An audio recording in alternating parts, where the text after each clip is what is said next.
우리의 신앙생활이 장난의 수준에 머물지 않게 해주시옵소서. 우리의 헌신이 푼돈을 만지작거려서 이문을 좀 더 남기려고 하는 그런 수준에 머물지 않게 해주시옵소서. 성도의 교제가 장난치며 만들어내는 웃음, 그 정도에 머물지 않도록 해주시옵소서. 교회를 사랑하는 우리의 사랑이 여유 시간을 즐기는 레저 스포츠의 수준에 지나지 않는 그런 비참함이 없도록 해주시옵소서. 주님이 양들을 위하여 목숨을 바치듯 주님이 교회를 사랑하신 것처럼 그렇게 사랑하며 교제하는 것을 깨닫게 해주시옵소서. 사랑하다가 죽는 사람들이 있게 하시고 헌신하다가 부름을 받는 자들이 있게 해주시고 경건의 생활에 힘쓰다가 84년의 인생이 그렇게 흘러가는 줄도 모르고 주 앞에서 주님을 더 많이 알기 위하여, 주를 더 섬기기 위하여 신부가 신랑을 섬기듯 주를 섬기는 그 세월이 84년이 흘러가는 줄도 모르고 주를 섬기는 이런 일들이 일어나게 해주시옵소서. 어느 날 거울을 볼 때 거울에 비친 내 모습이 알아볼 수 없을 정도로 세월 앞에 변해버렸으나 주를 사랑하는 그 일념, 교회를 섬기는 그 일념, 성도를 사랑하는 그 일념으로 그렇게 세월을 보내버리는 이 일들이 일어나게 해 주시옵소서. 하나님 앞에 고개를 들 수 없는 것은 우리의 신앙생활이 목회하는 현장이 장난의 수준을 넘지 못하는 것입니다. 너무도 가벼운 우리의 신앙생활의 이 모습, 그러나 주님 얻을 것을 바라는 것은 십자가에 못 박히는 것 같은 각오가 서려 있는 집착이 있습니다. 하나님이여, 우리의 이 도둑놈 같은 심보를 용서해 주시옵소서. 우리의 주님, 주님의 영광을 가리울 수밖에 없는 이 집착에 지나지 아니하는 것을 용서해 주시옵소서. 장난 같은 신앙생활로 예수님의 십자가에 못 박혀 죽으시는 은혜를 당연시하려고 하는 이 사꾼과 같은 심보를 용서해 주시옵소서. 예수 그리스도의 피비린 내가 진동하지 못하는 이 목회 현장을 용서해 주시옵소서. 예수 그리스도의 십자가에 죽으시는 진정한 예수의 소리, 십자가 위에서의 신음소리가 하나님 장난 같은 웃음소리와 장난 같은 집착되어진 요구의 기도 소리에 묻혀버린 이 힘없는 목회 현장을 용서해 주시옵소서. 주님은 죽었으나 이 목회자는 살아 있습니다. 주님은 밤을 새웠으나 이 목회자는 하나님 아버지여, 그 밤이 그렇게 지나가는 것이 아쉬워서 이 세상과 하나님 나라 사이에서 머뭇거리고 있습니다. 주님은 십자가를 감수하고 하늘나라의 진리를 선포하셨으나 이 목회자는 그러지를 못합니다. 사랑하는 하나님 아버지여, 용서해 주시옵소서. 긍휼을 베풀어 주시옵소서. 깨끗이 죽지 못함을 용서해 주시고 선포하는 말씀 한마디를 위하여 십자가를 진 이 깨끗한 죽음이 없음을 용서해 주시옵소서. 구질구질한 것 같아 주님 앞에 죄송스럽고 하나님이여, 보내는 시간들이 길어질수록 주님 앞에서 죄송스럽고 해야 할 바를 다 하지 못하는 것 같아 죄송스럽고 하나님의 말씀을 듣는 것이 옳은가 사람의 말을 듣는 것이 옳은가 판단하라. 이 배짱과 하나님 그리스도인의 당연한 자부심, 이것이 없는 그러기에 어쩌면은 더 오래 살며, 그러기에 어쩌면은 우리의 삶이 하나님 아버지의 거미 줄 뽑아 나오듯 그렇게 질질 끌리는 것은 아닌지 모릅니다. 그래야 주님 앞에 보내는 시간이 때로 부끄럽고 때로 주님 앞에서 참 한탄스럽기도 합니다. 하나님이여 도와주시옵소서. 새 계명을 주신 주여, 새 계명을 받들 수 있게 해주시옵소서. 내가 사랑한 것 같이 너희도 서로 사랑하라 하셨사오니 우리의 어설픈 사랑이 주의 사랑을 욕되게 만들지 않게 해주시고, 내가 사랑한 것 같이 너희도 사랑하라 하셨으나 우리는 우리가 사랑한 것처럼 예수님이 그렇게 사랑을 바꾸어 주기를 집요하게 요구하고 있는 이 모질고 무식하고 무지하고 완고함을 용서해 주시옵소서. 어떻게 바뀔 수가 없습니다. 주여, 주님이 꺾어서 새롭게 만들어주지 않고서는 가망이 없습니다. 오 사랑하는 주여, 새 계명을 주신 주여, 새 계명을 지키고 새 계명을 주신 주님의 영광을 드러내기 위해서는 주께서 우리를 고쳐주셔서 새 계명을 지킬 만한 사람으로 만들어 주셔야 되겠습니다. 그래야 주여 우리의 사랑이 주님의 사랑을 욕되이 만들지 않게 해주시고, 장난 같은 우리의 신앙생활이 양을 위하여 목숨을 버리신 주님의 그 죽음을 욕되이 만들지 않도록 해 주시옵소서. 이 새벽에도 우리에게 말씀 주시옵소서. 하나하나 깨달아 나갈 때마다 나를 위하여 복음을 믿었던 그 차원을 벗어나 이제는 복음을 위하여 고난을 받는 성숙의 자리로 나아가며 신앙생활에 진국을 맛보고 누릴 수 있는 자리로 나아가도록 해 주시옵소서. 예수님의 이름으로 간절히 기도드리옵나이다. 아멘.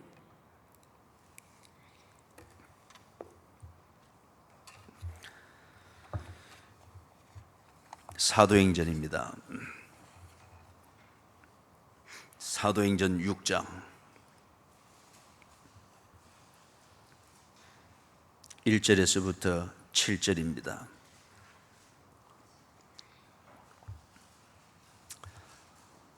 같이 읽습니다.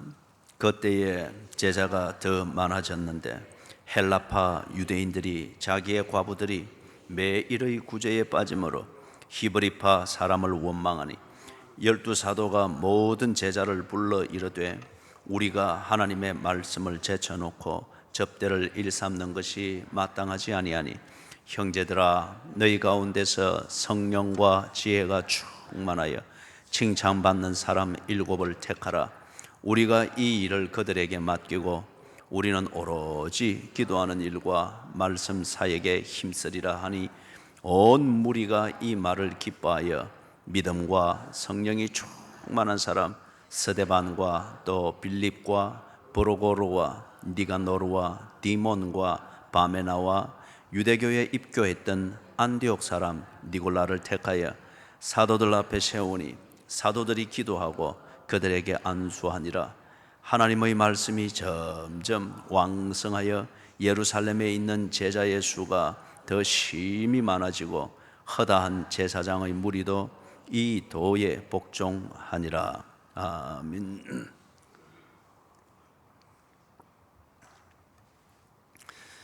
어제 우리 보았던 것이 복음 전거의 삶이었습니다. 예수님이 주신 새 계명, 그 새 계명을 지키는, 예수의 삶을 사는 것이 새 계명을 지키는 것이죠. 내가 너희를 사랑한 것 같이 너희도 서로 사랑하라. 예수님이 하신 것처럼 하는 것이 새 계명을 지키는 것이고, 그게 그리스도인의 마땅히 행해야 될 삶입니다. 그걸 위해서 우리가 세 가지 영역을 어제 구분했습니다.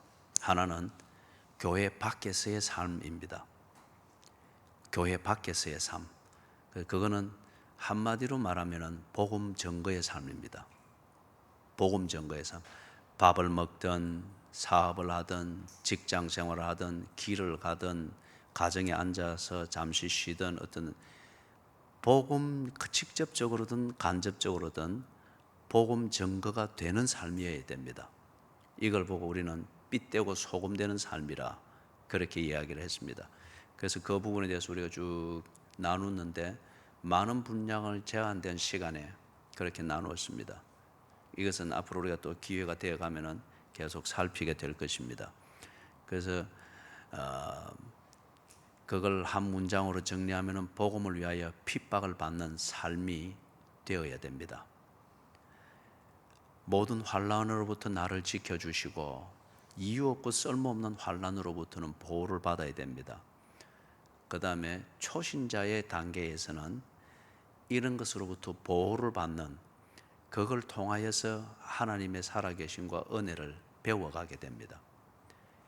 그래서 일전에도 우리가 말했지만 첫째 주간에 말했던 것처럼 내 중심성의 은혜를 받는 이 경험들을 통해서 하나님 중심성의 은혜의 삶으로 옮겨가게 되는 겁니다.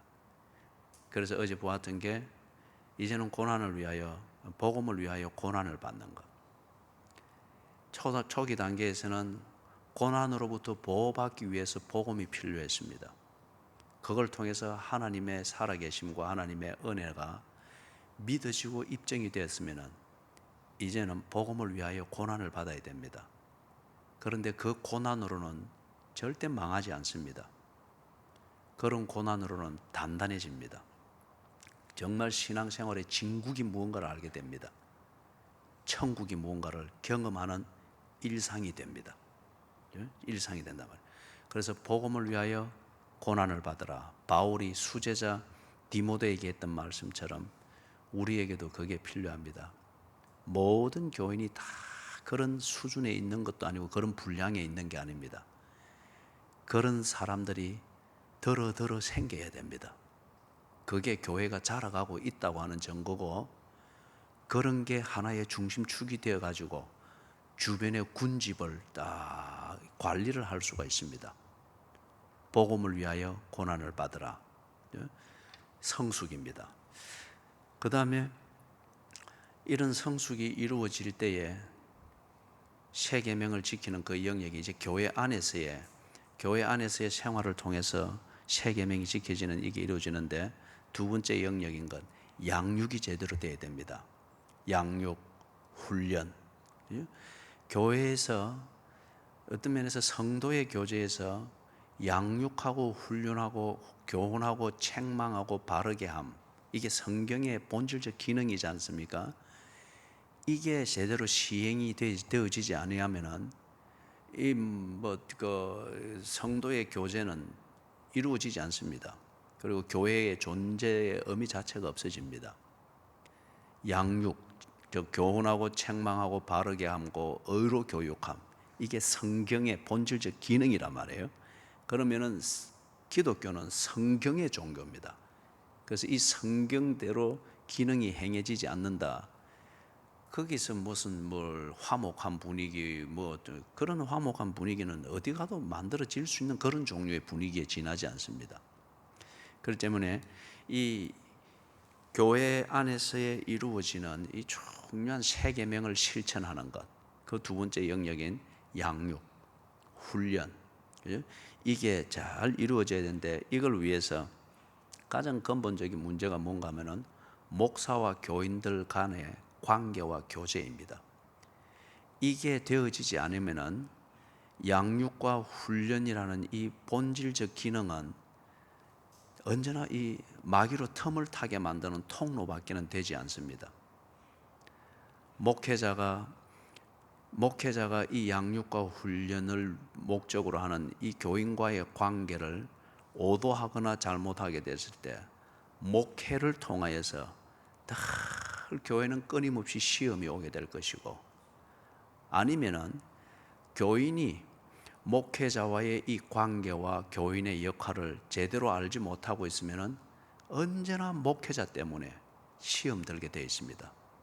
목회 때문에 시험 들게 되고, 목회자 때문에 시험 들고, 목회 활동 때문에 시험에 들게 딱 되어 있습니다.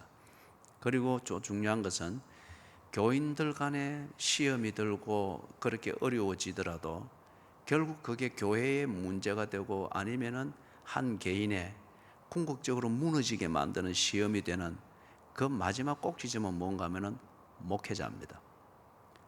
교인들 간에 일어난 문제이지만은 그 문제가 결국에는 목회자에게 와서 지 입장, 상대방 입장 이렇게 해서 무너지게 된단 말이에요. 그래서 하나님의 마음에 품은 교회를 세워가는 공동체로서 우리가 뭘 해야 되는가는 분명합니다. 새 계명을 지켜야 됩니다. 그것도 예수님이 하신 것처럼 해야 됩니다. 그걸 실천하려고 하면은 예수님이 자기 백성들을 찾으러 오셔서 하셨던 그런 목회 현장이 만들어져야 됩니다.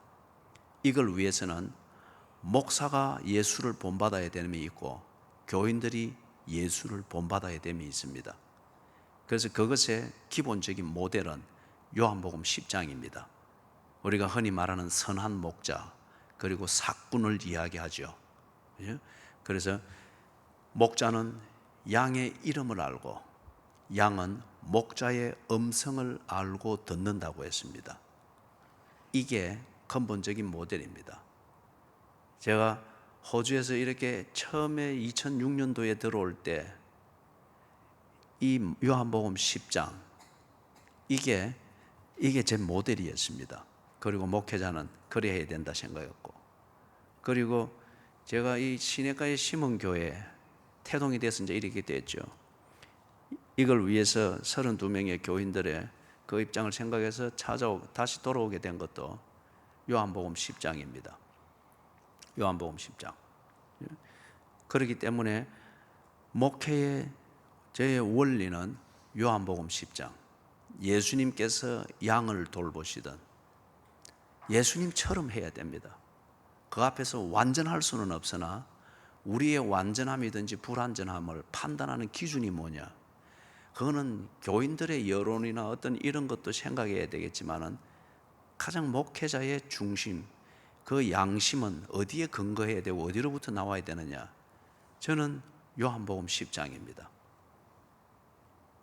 목자는 양의 이름을 알고 양은 목자의 음성을 알고 듣는다고 했습니다. 이게 되지 않으면 사꾼이라 했습니다. 이 부분에 대해서 이제 내용을 정리하면서 우리가 결론처럼 한번 정리를 해보기를 바랍니다. 그렇기 때문에 새 계명을 주신 예수님의 그 말씀을 지켜서 예수가 자기 백성을 사랑한 것처럼 우리가 그 사랑을 실천하려고 하면은 이 부분을 절대 놓쳐서는 안 됩니다.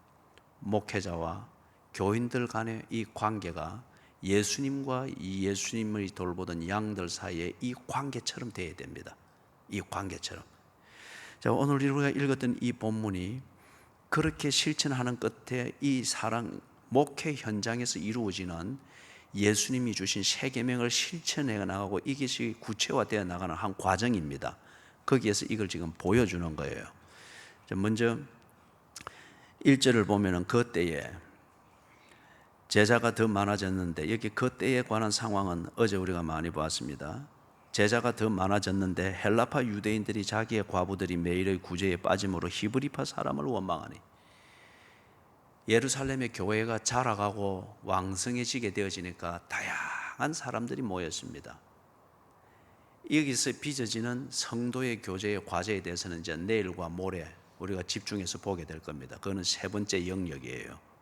내일과 모레 이제 집중해 보게 되는데, 다양한 사람들이 모여지게 되어지니까 예수를 믿는다, 그 다음에 하나님의 은혜, 이 면에 있어서는 이 뿌리는 똑같습니다. 그런데 이것을 추구하고 이것을 나누고 하는 그 방식이든지 이해의 각도든지 그 나눔은 너무 다양했습니다. 그렇기 때문에 이런 다양성이 정리가 되기 전에는 다양성만큼 이게 충돌이 되어지죠. 그러니까 애초에 그들이 모이게 되어져서 공동체를 이루었던 그 근본인 예수님 사랑, 새 계명, 그리고 새 계명을 지키자는 이 표준, 이것이 흐려지게 되었습니다. 그래서 막 다툼이 일어나는 거예요. 히브리파 유대인들은 자기 계열의 사람들의 구제가 가야 된다고. 헬라파 사람들은 자기 계열의 어려운 사람들과 가난한 자들에게 구제가 우선 가야 된다. 이런 식으로 일이 되어지니까 이게 이로써 너희가 내 제자인 줄 알리라. 이게 이루어지기보다는 이로써 너희도 한 구제 단체에 지나지 않는 것으로 오해받게 되느니라. 이런 식이 된단 말이에요. 그래서 지금 이 사도들이 조치를 취합니다. 자, 여기서 여러분 분명히 사도들이 똑같이 목회를 하고 있습니다. 그런데 그 결과 많은 사람들이 모이게 되었습니다. 복음이 왕성해지는 거죠. 그런데 이게 관리가 안 되니까 유감스럽게도 목회 현장에 지금 이 일들이 일어나는 거예요. 우리가 최초로 보게 되는 공동체 안에서의 분열입니다. 막 이게 일어나는 거예요. 이게 이제 일어나게 되어지면은 어떻게 되는 거죠? 베드로, 왜 구제를 이렇게 편파적으로 합니까? 빌립, 왜 당신은 재정을 이런 식으로 편파적으로 쓰고 계획 없이 씁니까? 이제 이렇게 된단 말이에요. 처음에 이야기했던 것처럼 결국 목회의 표준이 건드려지게 됩니다. 그리고 목회자에게 이게 신뢰나 이런 문제로 가게 되어진단 말이에요. 이러면 여러분 다 무너지는 거예요. 그래서 지금 이 사도들이 이 조치를 취하는 건데, 이 부분에 대해서 마귀로 틈을 탈 수 있는 그 여지를 할 수만 있으면 우리가 털어막기 위해서 이것에 근거해서 우리에게 있을 수 있는 이런 문제들에 대해서 조금 오늘 우리가 좀 정리를 해놓을 필요가 있습니다. 고린도 교회의 예를 여러분들이 잘 읽으시기를 바랍니다. 거기 보면은 분파를 일삼는 자들이 시기에서 나오는 것 가지고 그들의 주장을 고린도 교인들에게 납득시키기 위해서 주된 전략이 뭐였죠? 바울의 사도성을 건드렸습니다. 그는 진정한 사도가 아니라고 하는 것을 자꾸 만들어서, 그래 되면은 바울이 전해주었던 복음이든지 상당한 고린도 교회 사람들이 바울에 대해서 감동하고 신뢰를 하고 있단 말이에요. 이걸 무너뜨리기 위해서 바울은 가짜 사도다, 엉터리 사도다.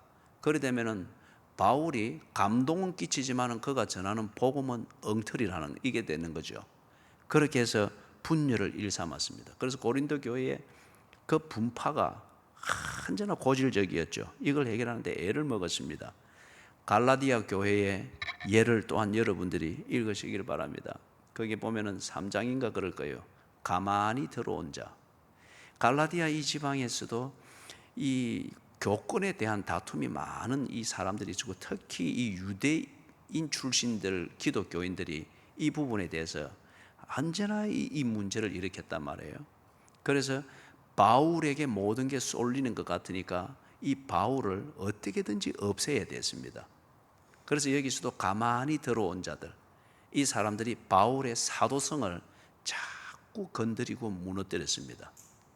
바울은 예루살렘에 있는 사도들하고 격이 다르고 급이 다르다. 그렇기 때문에 예루살렘에 있는 사도들이 가르쳐 준 대로 해야 된다. 바울이 가르쳐 준 것은 헬라식이라서 저것은 엉터리다. 이런 식으로 매도를 하고 오도했습니다. 그리 되다 보니까 바울이 전해준 예수 그리스도의 십자가, 그리고 그 복음, 이것에 대해서 갈라디아 교인들이 의혹을 하기를 시작했어요. 그러면서 유대주의에서 가르치는 율법주의적이고 행위 중심적이고 신비감이 있는 그런 식의 신앙생활을 자꾸 다시금 돌아가려고 그래 했단 말이에요. 이걸 위해서 이 가만히 들어온 자라고 말하는 이 유대인 출신 이 열심분자들이 바울의 사도성을 자꾸 건드렸습니다. 거짓말하는 사람이다, 어떻게 하는 사람이다, 지 모자라는 것을 보완하기 위해서 자유를 주는 그런 식의 듣기 좋은 뭐 그걸 한다, 어떤 이런 식으로 자꾸 매도를 했단 말이에요. 그러니까 바울이 아주 갈라디아서를 읽어보면 여러분 보겠지만 굉장히 이 경노해서 그 편지를 쓰고 있는 것을 봅니다. 고린도전서 13장을 쓴 바울이 갈라디아서에서는 저주를 퍼붓습니다. 복음을 오도한 자에게는 저주가 있을지어다. 천사라 할지라도 복음을 오도하는 자는 저주를 받을지어다. 연거푸 두 분을 그렇게 퍼부으면서 이야기를 하고 있습니다. 사랑하는 여러분, 이런 일들이 얼마든지 일어날 수 있습니다.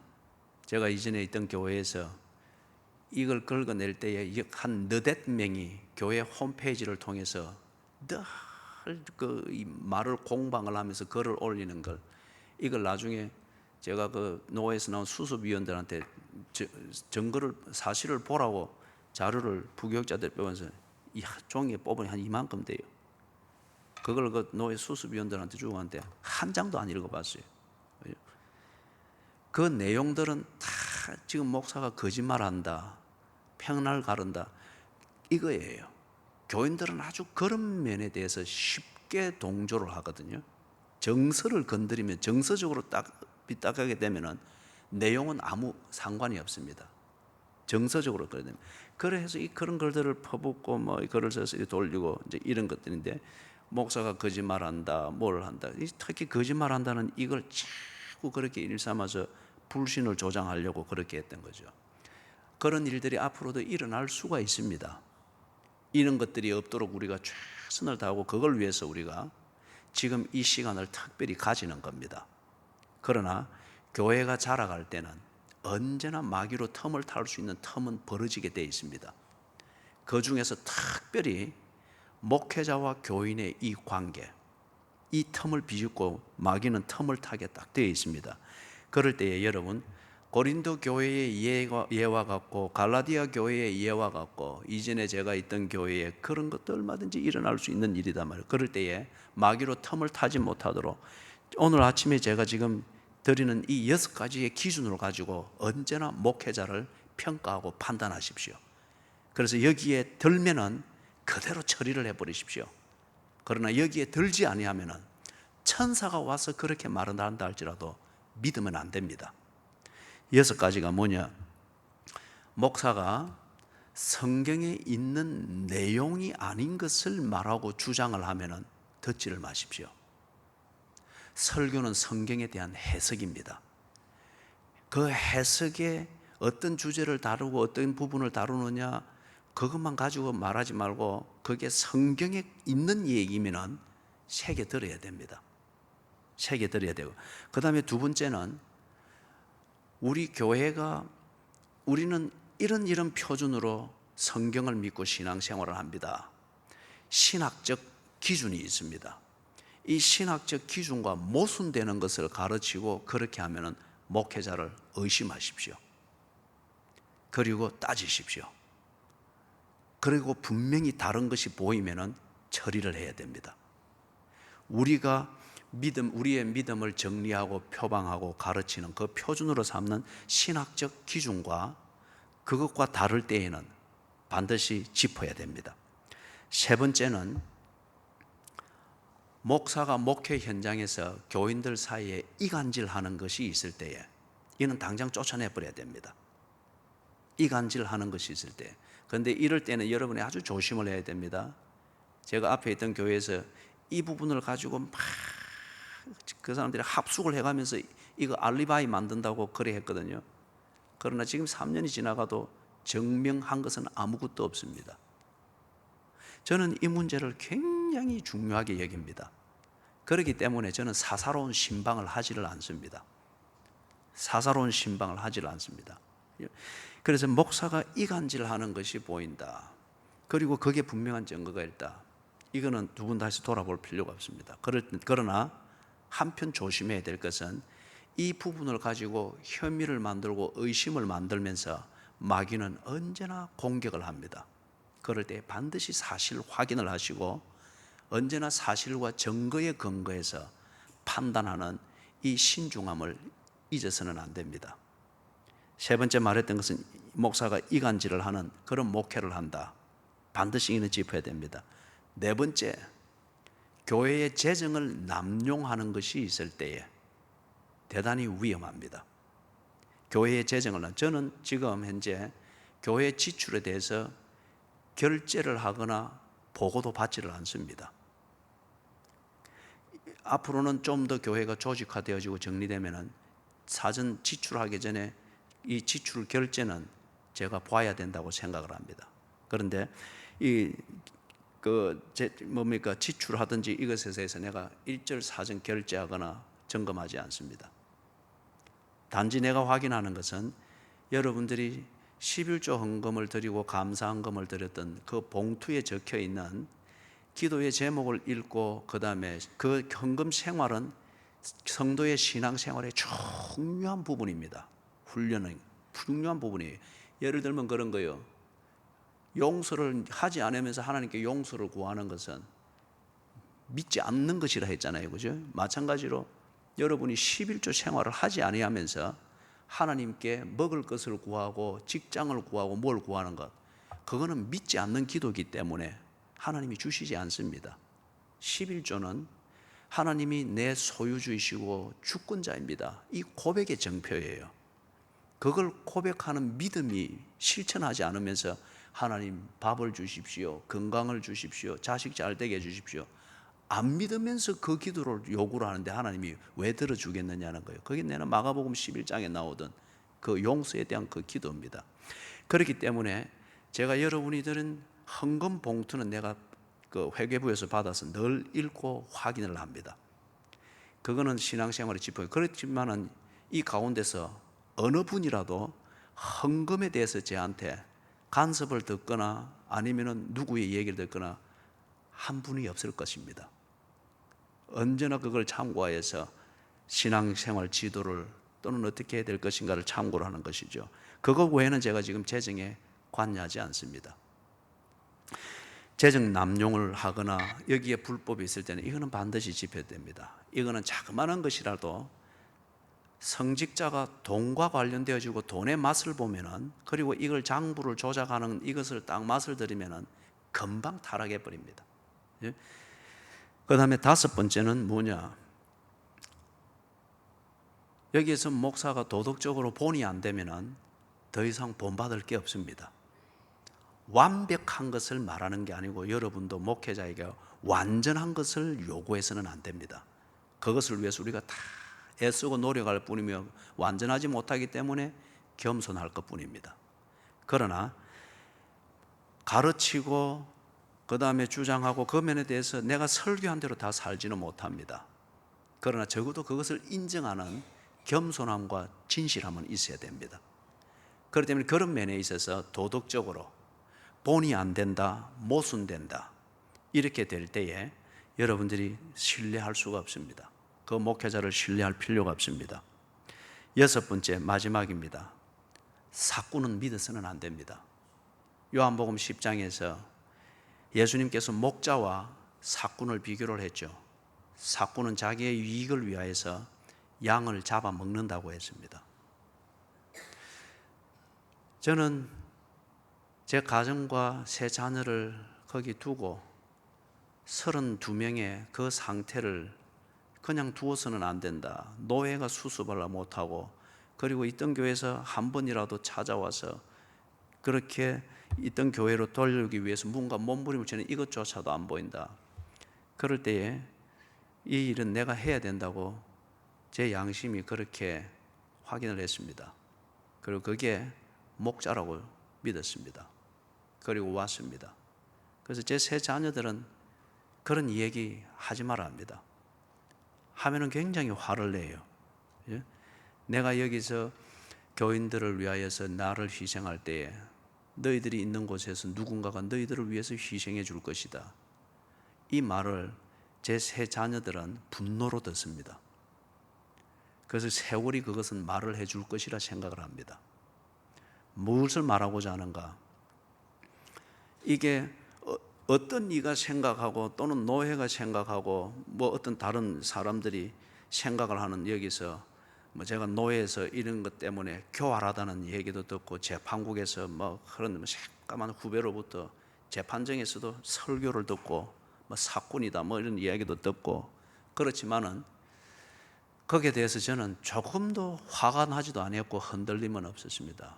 왜냐하면은 요한복음 10장을 통해서 볼 때 예수님이 양들을 위해서 하던 그것을 통해서 볼 때 나는 내가 할 일을 하고 있고 했고 하고 있다고 믿었기 때문입니다. 그리고 앞으로도 그리할 것입니다. 사꾼은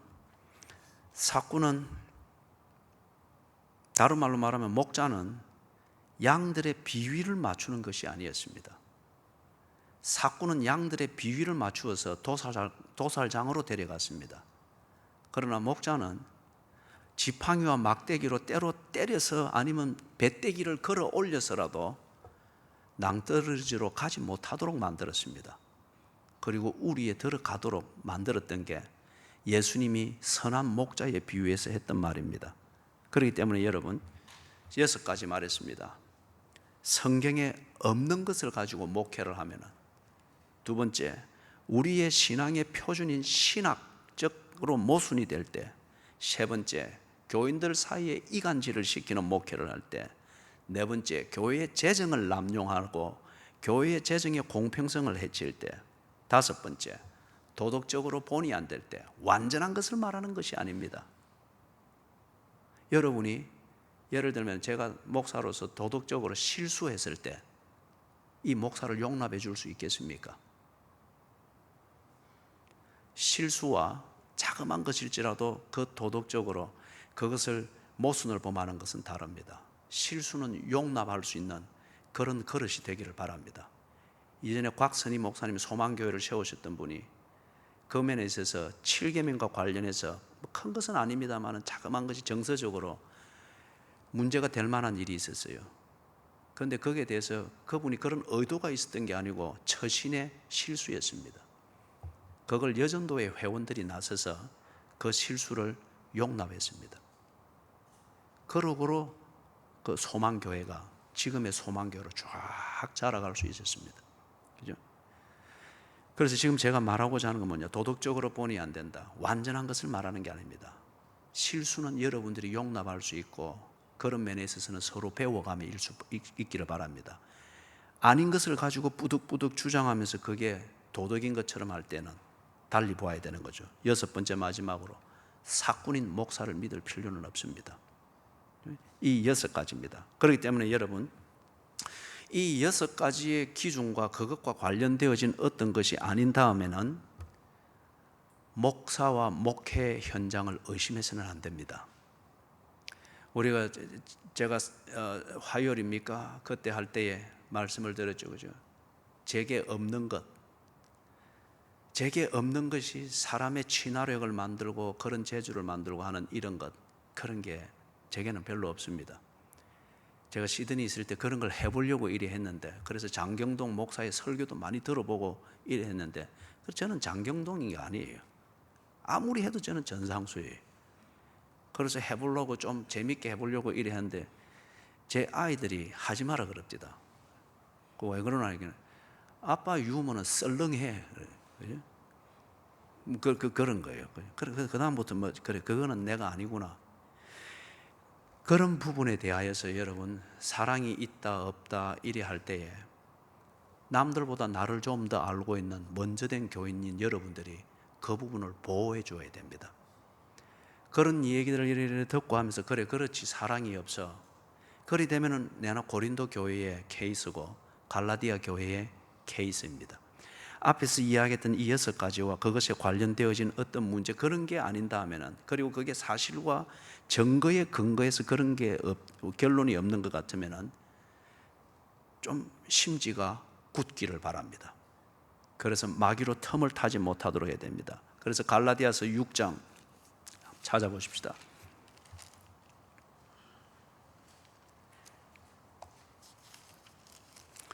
갈라디아서 6장 17절, 갈라디아서 6장 17절 18절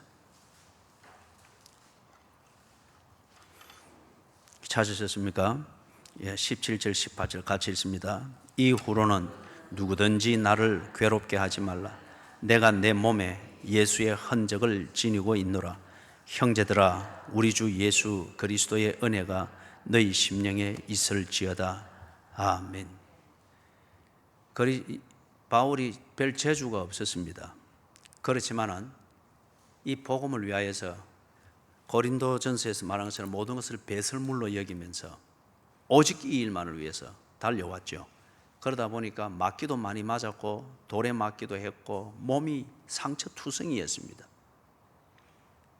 그래서 별 말재주가 없고 분위기 만드는 이게 없으나 그런 것 때문에 말 빠른 경쟁자들과 시기하고 질투하는 자들에 자꾸 몰려가니까 갈라디아서의 내용을 그렇게 이야기한 거죠. 그런 다음에 바울이 그렇게 말한 거예요. 이 복음 때문에 내 몸에 상처투성이다, 병신됐다. 그렇기 때문에 내가 말장난하고 장난스럽게 개척하는 게 아니다. 그러니까 내 상처보다 더 진한 증거가 없다고 하면은 이제 더 이상 나에 대해서 의심하지 마라. 그리고 나에 대해서 의심을 만들고 하는 이 혐의에 귀를 기울여서 교회의 본질, 신앙생활의 본질에 흔들림이 없기를 바라노라. 그렇게 말했습니다. 거기에 대해서 패러디를 하자면은 여러분, 제가 장난스러운 설교를 하고 장난스러운 목회를 하기 위해서 가정을 버려놓고 이렇게 온 게 아닙니다. 그렇기 때문에 여러분, 웬만한 그런 일들이 있을 때에는 여러분들이 목회 현장을 보호해 주는 역할을 하십시오.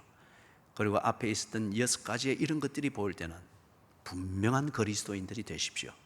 그렇게 해서 교회의 본질을 잘 지켜나가도록 그렇게 해야 됩니다. 그래서 오늘 읽던 본문으로 다시 돌아가서 잠깐 정리를 하면 4절을 보세요. 사도행전 6장 4절 같이 한번 읽어볼까요? 시작.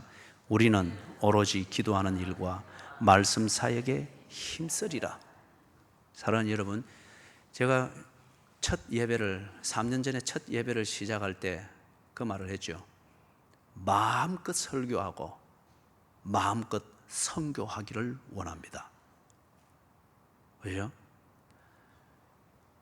이 마음과 바람을 여러분들이 지켜주었으면 고맙겠습니다. 그리고 이걸 못 해내면은 저는 그건 목회가 아니라고 생각을 합니다. 그래서 이런 게 필요 없는 목회 현장일 것 같으면은 여러분에게 필요한 것은 목사가 아니고 사회복지사든지 웃음치료사가 필요합니다. 마음껏 설교하고, 이거는 복음 증거지 않습니까? 마음껏 선교하고, 이게 삐떼고 소금되는 그리스도인의 삶의 영역입니다. 여기에 집념할 수 있도록 하기 위해서 앞에서 일어났던 그런 문제들에 대하여서 이 문제들을 막고 하는 이걸 교인들에게 부탁을 했습니다. 교인들의 그 재주와 재능들이 모입니다. 그래서 5절에 보니까 훌륭한 이 일꾼들이 거기서 발굴이 되어지죠. 5절 같이 한번 읽어보십시다.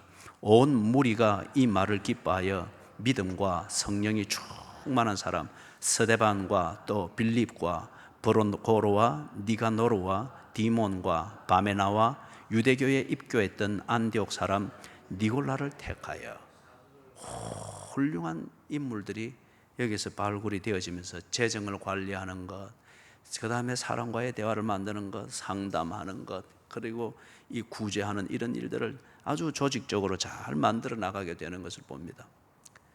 여러분들이 우리가 교회를 함께 공동체로 섬기면서 새 계명을 지켜나가는 이걸 더 성숙되고 더 넓은 지경에서 만들어 나가기 위해서 이 일들이 이루어져야 되는데, 여러분들이 이 목회 현장에서 목사와 이 사랑을 나누는, 이게 조직적으로 이 사랑을 나누는 실천이 뭐냐? 목사가 말씀을 전하는 것과 기도하는 일에 전무할 수 있도록 여러분은 다른 기능들에 있어서 전무해 주셔야 됩니다. 전무해 주셔야 됩니다. 그죠?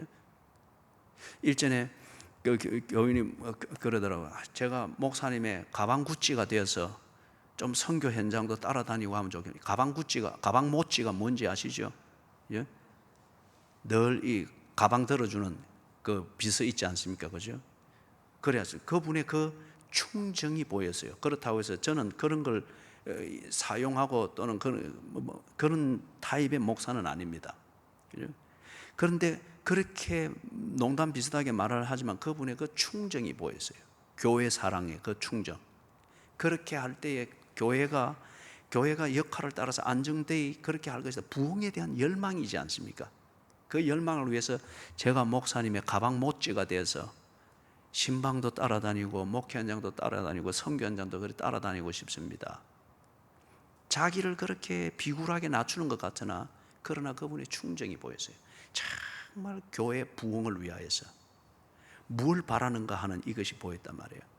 여러분, 정말 여러분들이 교회의 부흥, 그리고 이 교회가 하나님 마음에 품은 교회, 예수의 제자인 줄 알게 되는 그런 교회가 되기 위해서 목회자는 기도와 말씀에 가면 갈수록 이것에만 전무할 수 있도록 되고, 교인들은 그 외의 일들을 교회 운영과 관리를 위해서 전무할 수 있게 되고, 때로 그분의 농담 비슷하게 했던 것처럼 가방 못지가 되는 이런 일들이라도 이게 정말 교회에 전념이 되고 목회자가 보호가 되어지고 기도와 말씀을 하는 일에 전무할 수 있는 그 도움이 된다고 하면, 그런 역할들에 헌신되어지고 충성되어지는 이런 일들이 일어나야 됩니다. 목회자를 세워놓고 언제나 구경하려고 하지 마십시오. 그거는 그야말로 우리가 초창기에 하는 일입니다. 그 구경하는 과정을 통해서 뭔가 깨달았고 알았고 하나님의 은혜를 알고 믿게 되었다면 믿는 대로 여러분들의 역할을 찾아가야 됩니다. 가방 못지가 되든 아니면 뭐가 되든 그렇게 해서 목회자가 기도와 말씀하는 일에 전무할 수 있도록 뭔가를 다 배려해 나가는 거. 배려해 나가는 거. 제가 시드니에 있을 때 10년 동안 있으면서 이사를 11번 했거든요. 이사를 한번 하면은 여러분 다 살아봐서 알겠지만은 최소한 2개월은 준비하고 마지막 정리하는데 다 가버리는 거죠. 그죠? 초창기에는 그렇게 됐습니다. 초창기에는. 그죠?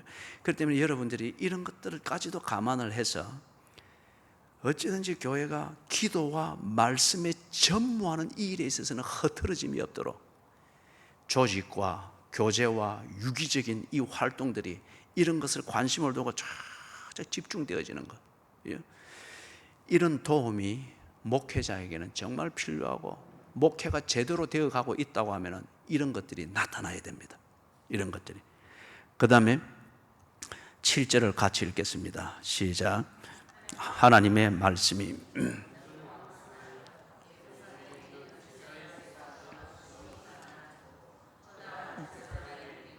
이 도에 복종하니라. 이게 지금 뭘 말하는 거죠?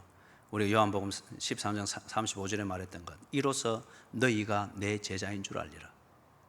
예수님의 제자인 줄, 즉 예수 믿는 것이 무엇이며 그 신앙생활의 보람과 진국이 무엇인지를 모르는 것 같으면 제자의 수가 더해지고 점점 왕성해지는 일이 일어날 수가 없죠. 그죠? 자, 우리 요절을 외우고 마치도록 하겠습니다. 요절, 요한복음 13장 34절 35절 시작. 새 계명을 너희에게 주노니 서로 사랑하라.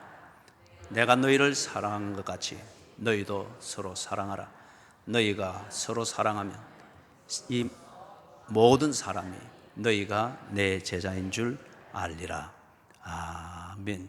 이걸 실천하기 위해서 오늘 우리가 두 번째 영역을 보았습니다. 어제 보았던 것은 복음을 위하여 고난을 받는 것, 오늘 보았던 것은 교회 안에서 양육과 훈련이 언제나 중심축으로 이루어질 수 있도록 그 중요한 영역인 목회자와 교인들 사이에 이 신뢰관계, 이걸 오늘 우리가 집중해서 보았습니다. 그래서 마귀로 틈을 타지 못하도록 이 일에 있어서 우리가 사랑을 실천하는 이 실천을 제대로 해 나가야 될 것입니다. 그럴 때에 읽었던 말씀 7절, 하나님의 말씀이 점점 왕성하여 예루살렘에 있는 제자의 수가 더 심히 많아지고 허다한 제사장의 무리도 이 도에 복종하니라. 아멘. 찬송가 210